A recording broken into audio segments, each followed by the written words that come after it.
App കി അദാലത്തിൽ film star Bobby ഡിയോളിനെതിരായ കുറ്റാരോപണം ഇദ്ദേഹം തന്റെ തോൽവികളെ മറയ്ക്കാൻ ശ്രമിക്കുന്നു എന്നുള്ളതാണ്. ബോബി, താങ്കളുടെ ബയോഡാറ്റ നോക്കുകയാണെങ്കിൽ മുംബൈയിലെ പ്രശസ്തമായ ജമുനാഭായ് നഴ്സറിയിലാണ് താങ്കൾ പഠിച്ചിരിക്കുന്നത്. മീഠിബായ് കോളേജിൽ താങ്കൾ ഗ്രാജുവേഷൻ ചെയ്തു. വിദ്യാഭ്യാസത്തിലൊക്കെ താങ്കൾ അടിപൊളിയായിരുന്നു. ഒരിക്കലുമില്ല.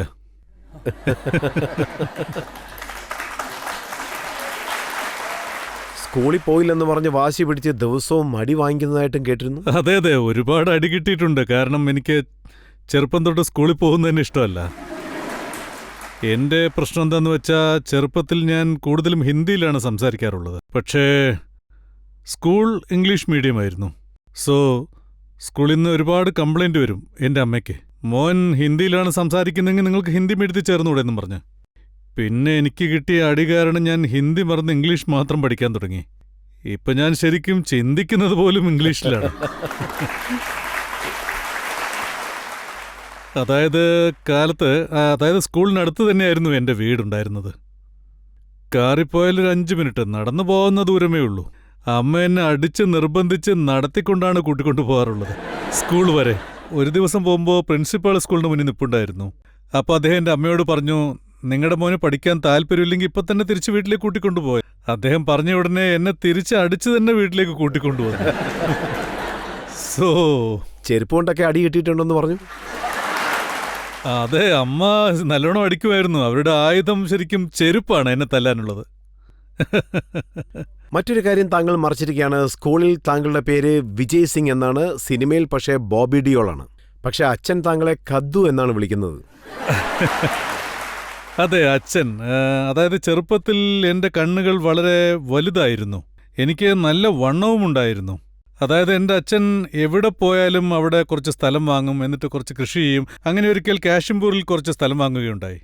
അതായത് ഒരു വലിയ ഫാം ഹൗസ്. അങ്ങനെയുള്ളപ്പോൾ ഞാൻ അവിടെ പോയപ്പോൾ ഒരു വലിയ കുമ്പളങ്ങ കണ്ടു. ഞാൻ അച്ഛനോട് അതെന്താന്ന് ചോദിച്ചപ്പോൾ അത് കദ്ദു ആണെന്ന് പറഞ്ഞു. അന്ന് തൊട്ട് അച്ഛൻ എന്നെ കദ്ദു എന്നാണ് വിളിക്കാറ്. അച്ഛൻ അങ്ങനെ വിളിക്കുന്നുണ്ട് എനിക്കൊന്നും തെറ്റായിട്ട് തോന്നിയില്ല. അച്ഛൻ എപ്പോഴും പറയും, എടാ കദ്ദു ഇങ്ങോട്ട് വന്നേ എന്നൊക്കെ വിളിക്കും.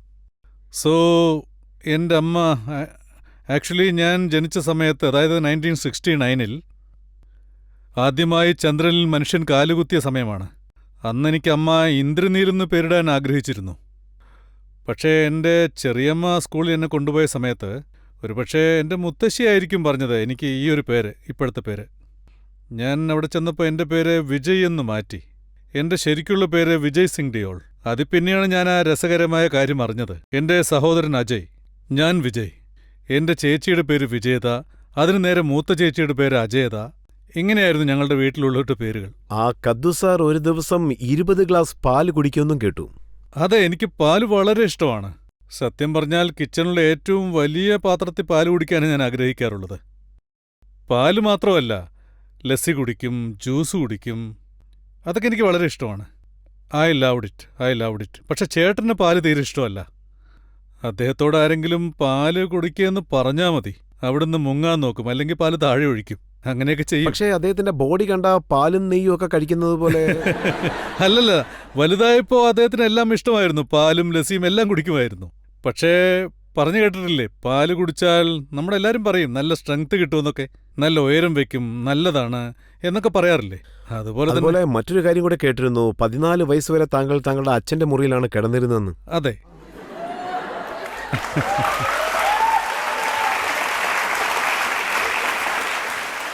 സത്യത്തിൽ ഞാൻ വളരെ ലക്കിയാണ്. ആ 14 വർഷം അമ്മയുടെ അച്ഛൻ്റെയോ ഒപ്പം ഒരുമിച്ച് കഴിയാൻ പറ്റിയത്.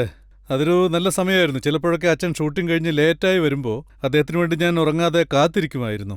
ചിലപ്പോൾ എനിക്ക് എന്തെങ്കിലും ചെറിയ അസുഖം പിടിപെട്ടാൽ ആ സമയത്ത് അച്ഛൻ വളരെ ബിസിയായിരിക്കും. 3-4 ഷിഫ്റ്റൊക്കെ വർക്കുണ്ടാകും. രാത്രി വൈകി വന്നാലും എന്നെ ഇങ്ങനെ കെട്ടിപ്പിടിച്ച് അച്ഛനെൻ്റെ കൂടെ കിടക്കും. അപ്പോൾ ഒരു വലിയൊരു കംഫർട്ട് നമുക്ക് കിട്ടും ആ പനിയുള്ള സമയത്തൊക്കെ. അതൊക്കെ എങ്ങനെ പറയാന്നറിയില്ല. So I was very lucky. അമ്മ എന്നെ വഴക്ക് പറയും, ഇത്രയും വലിയ കുട്ടിയായില്ലടാ, നീ ഇനിയെങ്കിലും ചേട്ടൻ്റെ കൂടെ പോയി കിടന്നുകൂടെ എന്ന് ചോദിക്കും. അതിനെനിക്ക് ഒരുപാട് സമയം വേണ്ടി വന്നു. അങ്ങനെയൊക്കെ ആയിത്തീരാൻ എനിക്ക് 14 വർഷം വേണ്ടി വന്നു. അതുകൊണ്ട് തന്നെ എനിക്ക് അറ്റാച്ച്മെന്റ്. മറ്റൊരു കാര്യം കൂടെ കേട്ടിരുന്നു, താങ്കൾക്ക് ഇരുട്ടെന്ന് വെച്ച പേടിയാണ്, അതുകൊണ്ട് ലൈറ്റ് ഓഫ് ചെയ്യാതാണ് കിടക്കുന്നതെന്ന്. ആക്ച്വലി ഈ ശീലം എനിക്ക് എൻ്റെ അച്ഛനിൽ നിന്ന് കിട്ടിയതാണ്. കാരണം അച്ഛൻ ഉറങ്ങുന്ന സമയത്ത് കുറച്ചെങ്കിലും വെളിച്ചം അദ്ദേഹത്തിന് വേണം. ഞാൻ അദ്ദേഹത്തിൻ്റെ കൂടെ കഴിഞ്ഞ ആ 14 വർഷത്തിൽ നിന്ന് എനിക്ക് കിട്ടിയൊരു പാഠമായിരിക്കാം, അത് ശീലമായിരിക്കാം. അത് പിന്നെ എപ്പോഴും ഉണ്ടായിരുന്നു. എൻ്റെ കല്യാണം കഴിഞ്ഞ തുടക്കത്തിൽ വൈഫും ഞാനും തമ്മിൽ വഴക്കിടുമായിരുന്നു. ഞാൻ പറയും എനിക്ക് കുറച്ചെങ്കിലും വെളിച്ചം വേണമെന്ന്. ഇപ്പോൾ അവളും അങ്ങനെ ശീലിച്ചു പോയി എന്ന് പറയാം. സോ അതുകൊണ്ടായിരിക്കാം എനിക്ക് എപ്പോഴും ഉറങ്ങുമ്പോഴും കുറച്ചെങ്കിലും വെളിച്ചം വേണം. അതാണ് എനിക്ക് കംഫർട്ടബിൾ. താങ്കളെ വീട്ടിൽ നിന്ന് പുറത്തോട്ട് വിടാറില്ല? അലൊടിയില്ല, പുറത്തേക്ക് പറഞ്ഞയക്കുകയില്ല.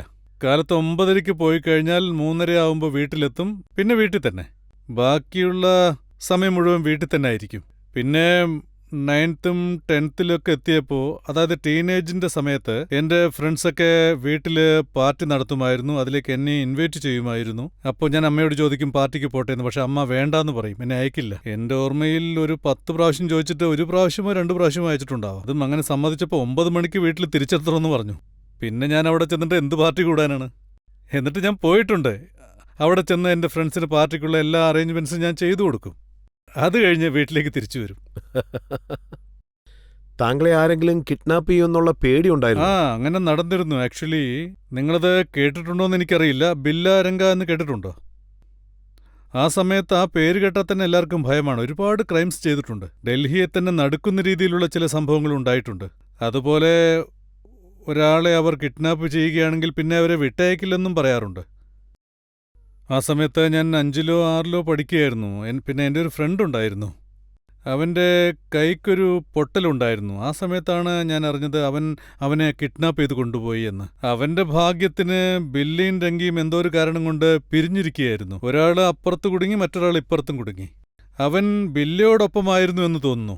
അവനെ ഒരു ബീഡാക്കടയിൽ ഉപേക്ഷിച്ചിട്ട് പോയതുകൊണ്ട് അവൻ രക്ഷപ്പെട്ടു. ഇതുവരെ ആകെയുള്ളൊരു സർവൈവർ അവൻ മാത്രമാണ്. അവൻ വീട്ടിൽ തിരിച്ചെത്തിയപ്പോൾ പോലീസ് അവനോട് ചോദിച്ച ചോദ്യം എന്താണെന്ന് വെച്ചാൽ, നിന്റെ കൂടെ ആരൊക്കെയാണ് പഠിക്കുന്നത്, നിന്റെ ഫ്രണ്ട്സിൻ്റെ പേരെന്തൊക്കെയാണ്? അവൻ എൻ്റെ പേര് പറഞ്ഞു. ഞാൻ അവൻ്റെ ഫ്രണ്ട് തന്നെയാണല്ലോ. പിന്നെ എൻ്റെ ലൈഫ് മാറിപ്പോയി. അതായത് ഞാൻ കോളേജിൽ പോയിരുന്നപ്പോഴും വീട്ടിലേക്ക് 10 മണിക്ക് മുന്നേ എത്തണം. അതാണ് വീട്ടിൽ പറഞ്ഞിരുന്നത്. കിഡ്നാപ്പ് ആകേണ്ട പയ്യൻ വെളിയിൽ ചുറ്റിയിട്ട് അതെ, അവൻ പാർട്ടിയിലൊക്കെ പങ്കെടുത്ത് എല്ലായിടത്തും കറങ്ങി നടക്കുന്നവനാ. പക്ഷെ ഞാൻ കിഡ്നാപ്പ് ചെയ്യപ്പെടാത്തവൻ. അതായത് ബില്ലയും രംഗയും തൂക്കിലേറ്റി, അവർക്ക് വധശിക്ഷ കിട്ടി. എൻ്റെ ലൈഫിൽ ഇങ്ങനെയൊക്കെ സംഭവങ്ങൾ ഉണ്ടായിട്ടുണ്ട്. പക്ഷേ താങ്കളെ വീട്ടിൽ തന്നെ പൂട്ടി വെച്ചിരിക്കുകയാണ്. രാത്രിയിൽ ഇരുട്ടെന്ന് വെച്ച പേടി, സ്കൂളിൽ പോകാൻ ഇഷ്ടപ്പെടാത്തൊരു വ്യക്തി, സുഹൃത്തുക്കളും വളരെ കുറവാണ്. ആ വ്യക്തിക്ക് എങ്ങനെ ആക്ടറാകാൻ സാധിച്ചു? എനിക്കിപ്പോഴും ഓർമ്മയുണ്ട്. ഫസ്റ്റ് സ്റ്റാൻഡേർഡിലും സെക്കൻഡ് സ്റ്റാൻഡേർഡിലും ഒക്കെ കുട്ടികളോടൊക്കെ ചോദിച്ചിരുന്നു വലുതായി കഴിയുമ്പോൾ എന്താവണമെന്ന്. എന്നോട് ചോദിച്ചപ്പോൾ ഞാൻ ഹീറോ ആവണമെന്നാണ് പറഞ്ഞത്. ഒരുപക്ഷേ അന്നു തൊട്ടേ ഹീറോ ആവണമെന്ന് ആഗ്രഹം ഉണ്ടായിരുന്നു. പക്ഷെ എങ്ങനെയാണെന്ന് എനിക്കറിയില്ലായിരുന്നു. അച്ഛൻ്റെ കൂടെ സെറ്റിലേക്ക് പോയിക്കൊണ്ടിരുന്ന സമയത്ത് ഞാൻ ഓരോ കാര്യവും വാച്ച് ചെയ്യാൻ തുടങ്ങി. അച്ഛൻ ഷൂട്ടിങ്ങിൽ പങ്കെടുക്കുന്നത്, പിന്നെ മറ്റു സ്റ്റാർസൊക്കെ കൂടെ ഉണ്ടാവും. പബ്ലിക് ആയിക്കോട്ടെ, പിന്നെ അച്ഛൻ്റെ ഫാൻസ് ആയിക്കോട്ടെ, അച്ഛനെ കാണുമ്പോൾ അവരുടെ കണ്ണുകളിൽ ഒരു സ്നേഹം കാണാൻ കഴിയും. പക്ഷേ മറ്റുള്ള ആർട്ടിസ്റ്റുകളെ കാണുമ്പോൾ അവർക്ക് അങ്ങനെയില്ല. അതൊരു പ്രധാനപ്പെട്ട കാരണമാണ്. ഞാൻ ഹീറോ ആവുമ്പോൾ എൻ്റെ ഫാൻസിൻ്റെയും എൻ്റെ ഓഡിയൻസിൻ്റെയും കണ്ണിൽ അതേ സ്നേഹം ഉണ്ടാവണമെന്ന് ഞാൻ ആഗ്രഹിച്ചു. ആൻഡ് ഐ തിങ്ക് അതാണ് എന്നെ മോട്ടിവേറ്റ് ചെയ്തിരിക്കുന്നത്. കൂടാതെ ആക്ടിംഗ് എനിക്ക് ഒരു പാഷനായിരുന്നു, അത് ലവായി മാറി. എൻ്റെ കരിയറിൻ്റെ തുടക്കം വളരെ നല്ലതായിരുന്നു. പിന്നീടത് നഷ്ടപ്പെടുത്തി. വീണ്ടും അതെനിക്ക് ലഭിച്ചിരിക്കുന്നു. ഒരു സെക്കൻഡ് ചാൻസായി ദൈവത്തിനോട് ഞാൻ നന്ദി പറയുന്നു. ഒരു സെക്കൻഡ് ചാൻസ് കിട്ടുന്നത് ചെറിയ കാര്യമല്ല, വലിയ കാര്യമാണ്. അത് നിലനിർത്തണമെന്ന് ഞാൻ ആഗ്രഹിക്കുന്നു. ഞാനിപ്പോൾ വളരെ ഡിസിപ്ലിൻഡ് ആണ്. ഇത് ഞാൻ ഒരു 30 വർഷം മുമ്പ് ഇങ്ങനെ ഡിസിപ്ലിൻഡ് ആയിരുന്നെങ്കിൽ അന്ന് എനിക്ക് ഇതിനെക്കുറിച്ച് അറിയില്ലായിരുന്നു. സൃഷ്ടിക്കുന്നതും ഇല്ലാതാക്കുന്നതും എല്ലാം ജനങ്ങളാണ്. അതുകൊണ്ട് പബ്ലിക്കിന് എന്തെങ്കിലും ചോദിക്കാനുണ്ടോ എന്ന് ചോദിക്കാം. സാർ, ധരംവീർ എന്ന സിനിമയിൽ ധരം സാറിന്റെ ചെറിയ പ്രായത്തിലെ ക്യാരക്ടറായിട്ട് നിങ്ങളാണ് അഭിനയിച്ചത്. ആ സമയത്തെ മറക്കാൻ പറ്റാത്ത എന്തെങ്കിലും മെമ്മറീസ് ഒന്ന് പങ്കുവെക്കാമോ? ധാരാളമുണ്ട്. ആ ദിവസം എനിക്ക് മറക്കാൻ കഴിയില്ല. അതൊരു സ്പെഷ്യൽ ഡേ ആയിരുന്നു. ഞാനന്ന് സ്കൂളിൽ പോയിട്ട് വന്ന സമയത്ത് അച്ഛൻ എന്നോട് ചോദിച്ചു, അതായത് നീ എൻ്റെ ചെറുപ്പമായിട്ട് അഭിനയിക്കുന്നോ എന്ന്. കാരണം ആ ഏജിൽ എനിക്കൊന്നും അറിയില്ലായിരുന്നു, എനിക്ക് ഭയമില്ലായിരുന്നു. തന്നെയുമല്ല, ആ സമയത്ത് നീ ഒരു വലിയ ആക്ടറാവുമെന്ന് എല്ലാവരും പറഞ്ഞുകൊണ്ടിരുന്നൊരു സമയമായിരുന്നു. ഞാൻ ചെയ്യാമെന്ന് അപ്പം തന്നെ പറഞ്ഞു. അന്ന് രാത്രി തന്നെ എനിക്ക് വേണ്ടി ഒരു ഡ്രസ്സ് തയ്യാറാക്കി. പോയ ഉടനെ ഫ്രോക്ക് തരുമെന്ന് ഞാനെങ്ങനെ അറിയാനാ?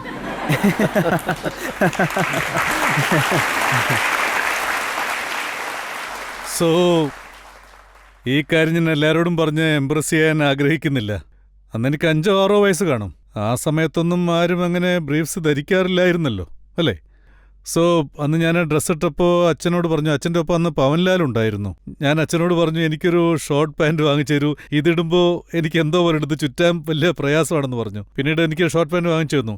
അതിൽ എൻ്റെ ഡയലോഗ് ഇതല്ലേ കാര്യം ഇതാ എന്ന് പറയണം, അതാണ്. ഞാൻ അവിടെ ചെന്നപ്പോൾ ഒരു ചുറ്റിക ഉണ്ടായിരുന്നു. ഞാനത് ഉയർത്താൻ നോക്കി, പക്ഷേ എനിക്കത് കഴിയുന്നില്ല. അപ്പോൾ പറഞ്ഞു, മോനെ ഇത് അവിടെ ആ ഡ്യൂപ്ലിക്കേറ്റ് ചുറ്റികയുണ്ട്, അതെടുത്ത് പൊക്കിയാൽ മതി. എനിക്ക് വലിയ വിഷമമായി. എന്താ ഇത്, ഒറിജിനൽ പൊക്കാൻ കഴിയാത്തതുകൊണ്ടല്ലേ ഡ്യൂപ്ലിക്കേറ്റ് വെച്ചിരിക്കുന്നതെന്ന് തോന്നി. എനിക്കത് ഉയർത്താൻ കഴിയില്ലല്ലോ, ഇതല്ലേ ഉയർത്താൻ കഴിയൂ. ഞാൻ ഉയർത്തുന്ന ഒരു ഷോട്ട് എടുത്തു. വരുന്ന വഴിക്ക് ഞാൻ അച്ഛനോട് ചോദിച്ചു, അച്ഛാ എനിക്ക് പേയ്മെൻറ്റ് തന്നില്ലല്ലോ എന്ന്.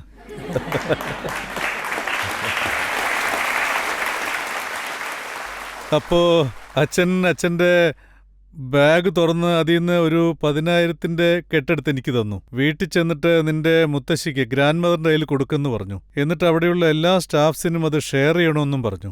ഞാനതുപോലെ വീട്ടിൽ ചെന്ന് മുത്തശ്ശിയുടെ കൈ കൊടുത്ത് അവിടെയുള്ള സ്റ്റാഫ്സിനൊക്കെ ഷെയർ ചെയ്യാൻ വേണ്ടി പറഞ്ഞു. അപ്പോൾ വീട്ടിലുള്ള എല്ലാവരും ചോദിച്ചു, നീ എന്താ ചെയ്തത്, എന്ത് ഷോട്ടാണ് എടുത്തത്?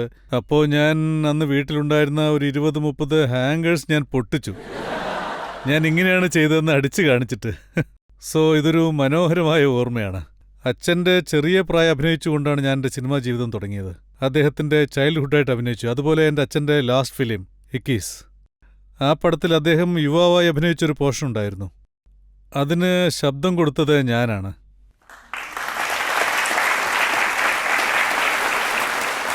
അതുകൊണ്ട് എൻ്റെ ജീവിതത്തിൽ ഏറ്റവും അമൂല്യമായ, ഏറ്റവും മനോഹരമായ നിമിഷങ്ങൾ അതാണെന്ന് ഞാൻ പറയും.